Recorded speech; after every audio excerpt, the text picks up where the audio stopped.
નમસ્કાર, આપની સાથે હું છું લવલીન। બુલેટિનની શરૂઆત મહત્વપૂર્ણ સમાચારોની સાથે કરીશું। વિદેશ મંત્રી એસ જયશંકર પહેલીવાર અમેરિકામાં ટ્રમ્પ સાથે તેઓએ વાતચીત કરી છે।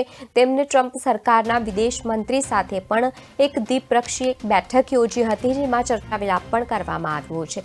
દ્રશ્યો પ્રકાશમાં આવ્યા છે અને આ સાથે જ આપને જણાવી દઈએ કે દ્વિપક્ષીય બેઠક યોજવામાં આવી।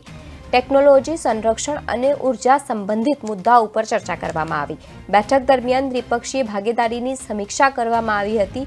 વિદેશ મંત્રી અમેરિકાના નવા સુરક્ષા સલાહકાર માઇકલ વોલ્ત્ઝરને પણ મળ્યા હતા। ઉલ્લેખનીય છે કે હાલમાં એસ જયશંકર અમેરિકાના પ્રવાસે છે। તેઓ ભારતના પ્રતિનિધિત્વ તરીકે ડોનાલ્ડ ટ્રમ્પના શપથ ગ્રહણ સમારોહમાં પહોંચ્યા હતા। ત્યાં તેમને અલગ અલગ વિદેશની મંત્રીઓ સાથે પણ બેઠી અને ત્યારબાદ ચર્ચા વિચારણા કરી।